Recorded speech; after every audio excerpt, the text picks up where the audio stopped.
ரீச்சர் எதுவும் புரியாமல் அவரை பார்க்குறாரு. இப்போவும் எதுவும் பேசலை. சரி, உன்னை கோர்ட்டில் ப்ரொடியூஸ் பண்ணுறேன், நீ உன் லாயர்கிட்ட பேசிக்கலாம் அப்படின்னு சொல்லிட்டு கிளம்ப போகிறாரு. ஹீரோ இப்போ தான் பேசவே ஆரம்பிக்கிறாரு. எனக்கு லாயர்லாம் வேணாம், ஏன்னா நான் அந்த கொலையை பண்ணவே இல்லை. இங்கே ஹீரோயின் ஆன்லைனில் ரீச்சர் டீட்டெயில்ஸ் கிடைக்குமான்னு தேடி பார்த்துட்டு இருக்காங்க. அடக்கடவுளே, இவனுக்கு ஒரு டிரைவிங் லைசன்ஸ் இல்லை, ஆதார் கார்டு இல்லை, ஒரு ஐடி ப்ரூஃப் கூட இல்லை, யாராக இருப்பான் அவன் அப்படின்னு குழம்ப ஆரம்பிக்கிறாங்க. விசாரணை நடக்கிற இடத்த காட்டுறாங்க. உன் பேர் ஜாக் ரீச்சர், உன் அண்ணன் பேர் ஜோரி, ஆர்மியில் ஹெட் கமாண்டராக இருந்திருக்க. உனக்கு கீழே வேலை பார்க்குறவங்கள 2-3 பேரை போட்டு சொல்லியிருக்க, ஆனால் எல்லாமே தப்பானவங்க.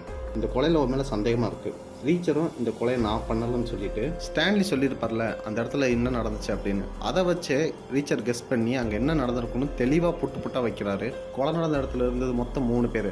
ஒருத்தன் அவனை விரட்டிட்டு வந்து ஷார்ட் ரேஞ்சில் வச்சு ஷூட் பண்ணியிருக்கான். ஷூட் பண்ணிவிட்டு புல்லட்டோட செல்லையும் எடுத்துகிட்டு போயிருக்கான். அப்போ அவன் சாதாரண ஆள் இல்லை, இதில் எக்ஸ்பீரியன்ஸான ஒரு ஆள். அடுத்து இந்த டெட் பாடி டேமேஜ் பண்ணவன். அப்புறம் லாஸ்ட்டாக 3ஆவது ஆள், அவன் இந்த வேலைக்கு ரொம்பவே புதுசு.